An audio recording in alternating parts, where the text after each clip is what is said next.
Hey there, YouTube family. This is Josh with Stocks with Josh, and this is the continuation of Wall Street Wednesday. We are probably going to post this, though, on Thursday. This will be Thursday. But hey, thanks for joining us. We're going to cover 5 cryptos in 10 minutes. And we're filming this before the Fed meeting, right? Yes. And so we'll see what they say. Let's see what the outcome is on, Yes. You guys will see this together here in a couple hours. So at the time that you guys see this, the Fed meeting was yesterday. So go ahead, hit that like, subscribe, and notification bell. And anything that we say is not a suggestion for you to buy, hold, or sell. Make sure you don't fall for any spam in the comment section. All right, so the first thing I want to talk about, Larry, right now is Bitcoin. And I just want to remind everybody, why do we look at Bitcoin?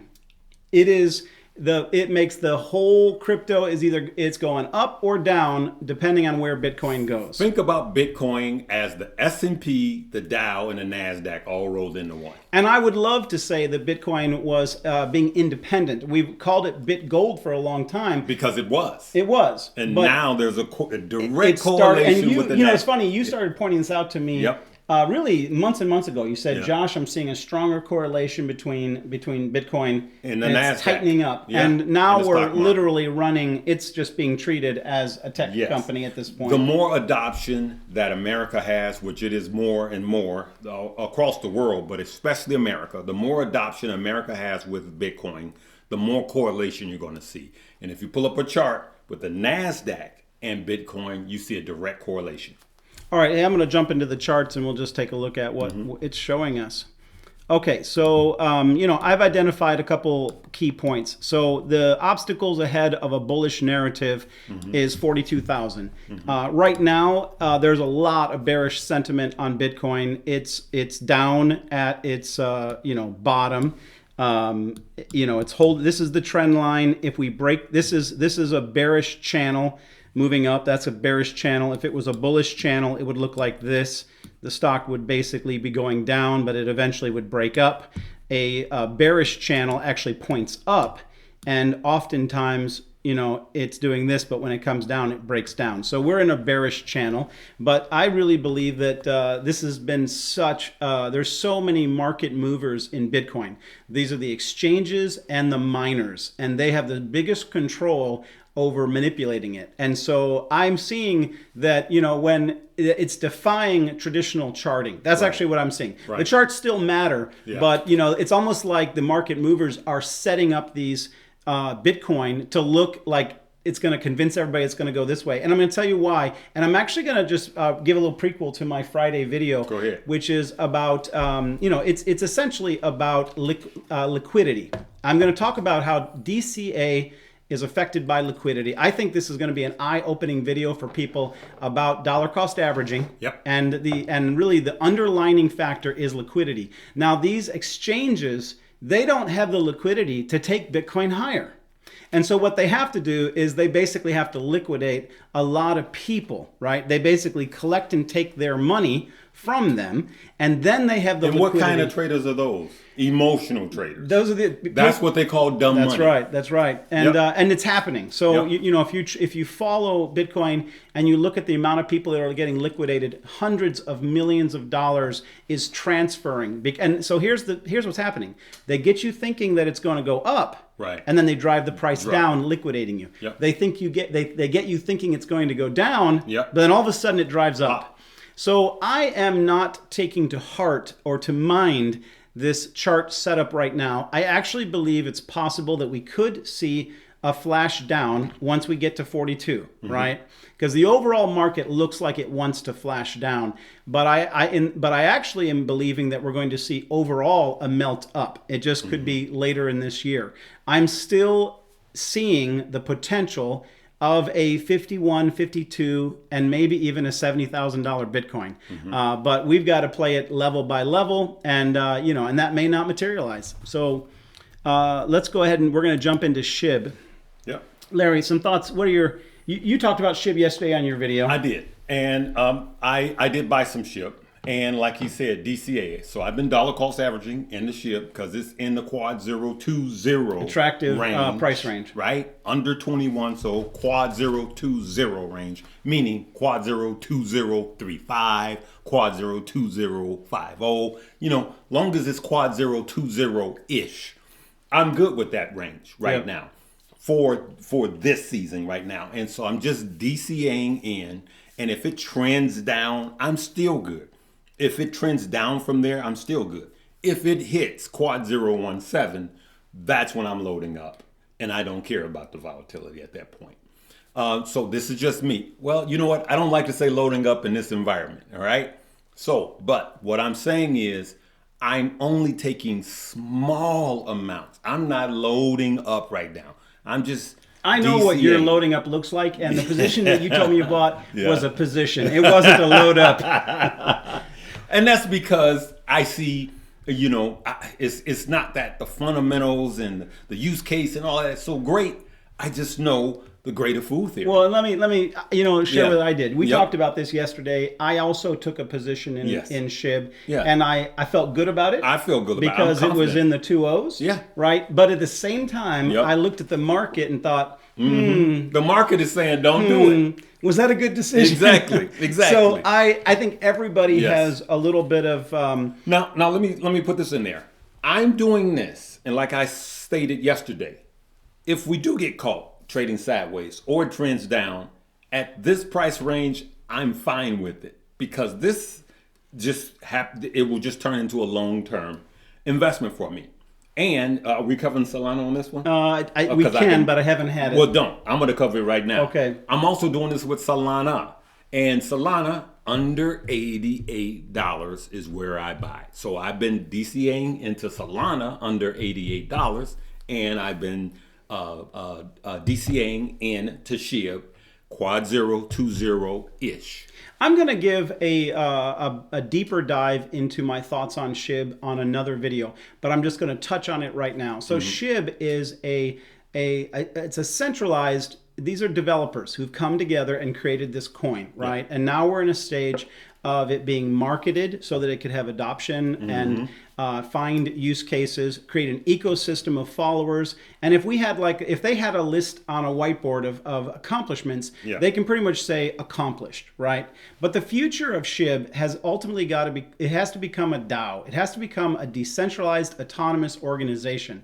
But the value in SHIB, and Larry and I talked about this when we spoke about Doge and SHIB, is that these are large projects in under the radar of government regulation, which makes that potential for them to be grandfathered into the future. Regulation is coming down the pipe. I read an article today that said that the SEC and different government agencies had planned on setting a single day in which they were going to roll out regulation. Yeah, I've been saying that. It's coming. Now, these meme projects they're not, the government, the politicians don't want to squash, a bunch of voters. They're not going to say to a group of millions and millions of voters, take something away from them. So these large popular meme projects are going to be grandfathered in. Correct. Now, because it's actually revenue for them.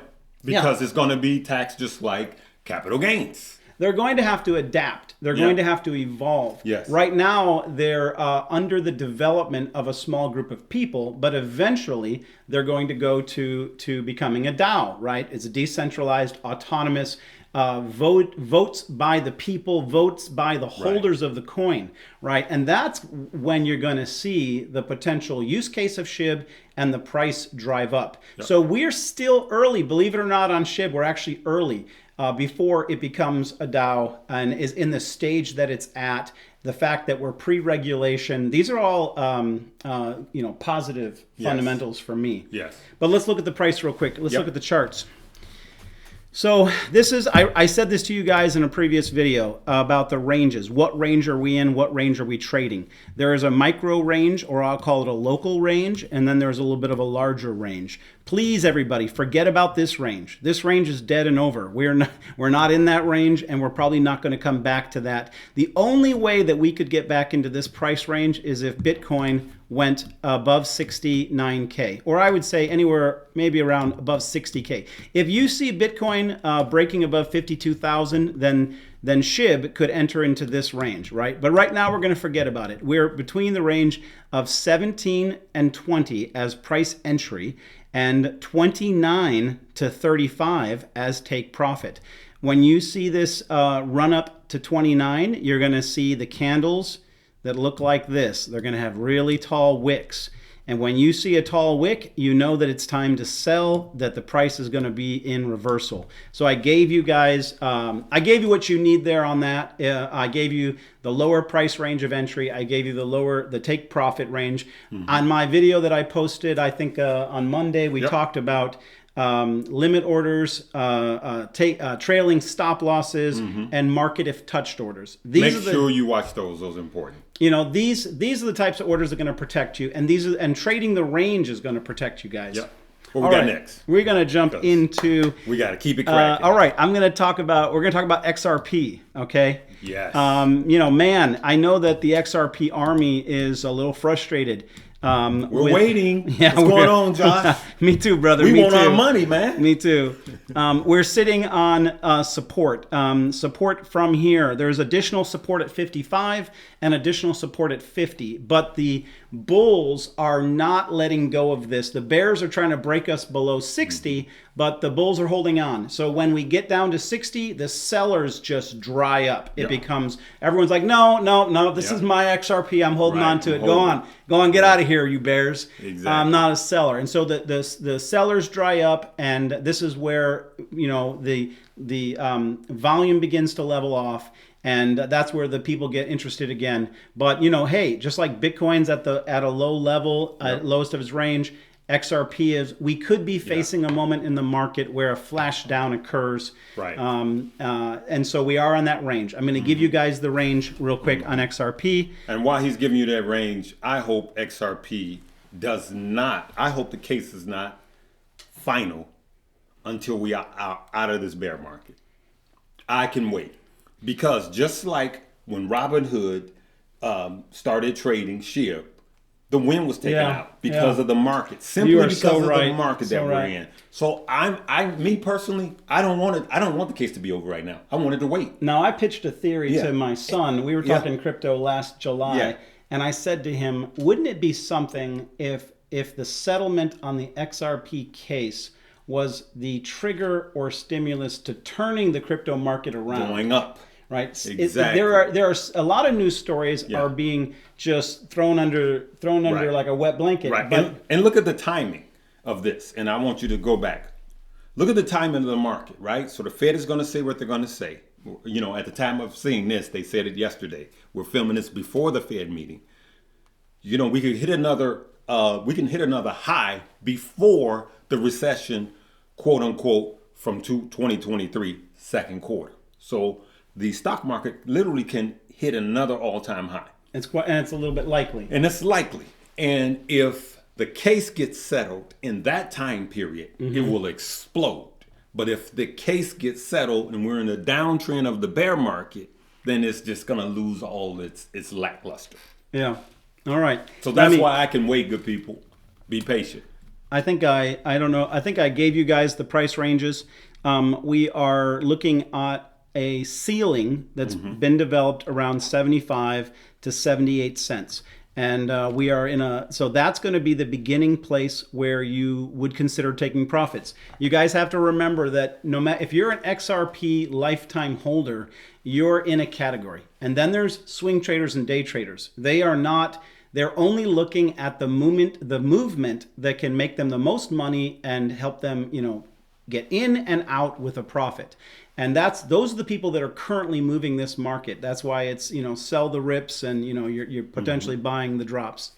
So, hey, let's go. Go ahead. While we're filming this, at the time of filming this, the Fed just said that they're going up 50 basis point, which is 0.5%. So that just came live just now. Interesting. Yep. So we'll see what that does to the market. Let's jump into our last crypto. We're going to talk about Crow real quick. And the market is reacting positively to it because this is going to directly affect all crypto. So by the time you see this video, The Fed has announced a half a percent, which is 50 basis points. It has a direct correlation with the crypto or this video. All right. Very good. Yep. All right. So we're going to just briefly talk about Crow, Larry. Yes. We're going to just burn through this because I know you've got to get on your live. Yeah. Well, I'm just going to film it at this point. Okay. Go ahead. Crow has messed up on their messaging. Okay. They a lot of people questioned whether they should drop all that money for the sports arena. Yes. It might have been a misuse of money. I think it was. You and I talked about it. Huge amount of money. It gave them a flash in the pan. Right. But the question is, was that really going to give them the market share against Binance that they were hoping for? It got everybody's attention for a minute. It drove the price up. But again, I'm going to show everybody a price range. And nobody's talking about it anymore. Yeah, and then the additional problem that Crow has right now is, again, they've made another misstep on messaging. So they had their card that came out, and they were offering these great rewards. Yeah. But then out of the blue, they scaled back everybody's rewards. Yeah. Now, that came as a surprise, and that's what caused this recent flash dive down in the price. Is that people were disappointed at the way they handled that. So there are two fumbles. Right. So we got to be mindful of that. Let's look into the charts real quick. So we are literally sitting on support. So right now we are sitting on support. You can see because we're getting some positive reaction from the Fed's notes that we've had a little bit of a pop.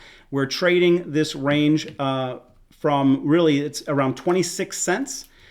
Be aware that the top of that range is 38 cents. So I'm just going to give you the same advice I've been giving you guys before. It would take the market really going bullish and us breaking above on some high levels to get into this range. Until then, we're in that 26 to 38 cent range. You're going to see the bears take over around 38 cents. So be aware of that. I'm going to briefly touch with you guys on ApeCoin. So, a lot of people ask about ApeCoin. I think that they have defined themselves as, the future of the metaverse. They seem more interesting than Mana and Sand. A lot of, I'm still bullish on Mana and Sand, but a lot of people don't know that neither Mana or Sand has very high daily users in their metaverse. Right. So, a metaverse should have millions of people in it every day. Right. And, there's still in development. It's still in development. This is early in development. Meta is talking about it, the win, and they keep saying, hey, it's down the road, it's down the road. So the metaverse is still in early development overall. Yeah, the coolest kid on the block right now is ApeCoin, Yeah. But this is where you need to be mindful. So, all of the holders of the NFTs were given tokens, Ape tokens, when they just for holding the NFT, and so basically that was a payday, right? And so they got a check. Now they get to go to the market and cash it and pull their money out. It's a reward. So there's some headwinds against that. A lot of people chose not to cash in their token because of the land sale that was coming up. A lot of people consider that the land sale didn't go well because of the Ethereum gas fees. And so we at this point in time, there is no significant news ahead on ApeCoin. So we just have to be mindful that yes, the project is probably the most interesting metaverse in play, but they have to generate a new new news that would move that project forward. So I think we're going to begin to see a lot of taking profits from this point forward. But we'll see. But that's a little bit on ApeCoin. How many more we got? That's it for right now. We are going to wrap it up. Right. Hit that like, subscribe, and notification bell. Quick review. We're doing the small account challenge on Moomoo. Yes. We're still at the beginning stages to see how Verb plays out, but we're going to give new trades. Let me ask you this. Let me ask this question. Hey, if you downloaded the Moomoo app and you want to participate in this, what are you waiting on? Get those accounts funded. A minimum of $100 right away. And just know that you are not left behind. Soon as your account clears and you're ready to trade, you could literally go back to video 1 and watch the challenge, and you literally can still participate. And I would even it's say not timestamped. I would say that the Yeah. previous videos are helpful and They are- informational. they are. But I would say that the current videos that I'm going to release Monday to Monday is everything they're going to need to participate. But in their spare time, they should catch up. They should catch up and go watch those. It'll give them an understanding. It's going to give an understanding. So those you can watch over the weekend. All right, cut off the soap operas. People don't even watch soap operas anymore. Hey, on the way out, hit that like button. Thank you guys for allowing me to be part of your financial journey. And hey, live, love, laugh, and learn. We love you guys. Make sure you like, subscribe. We'll see you next time. Thank you.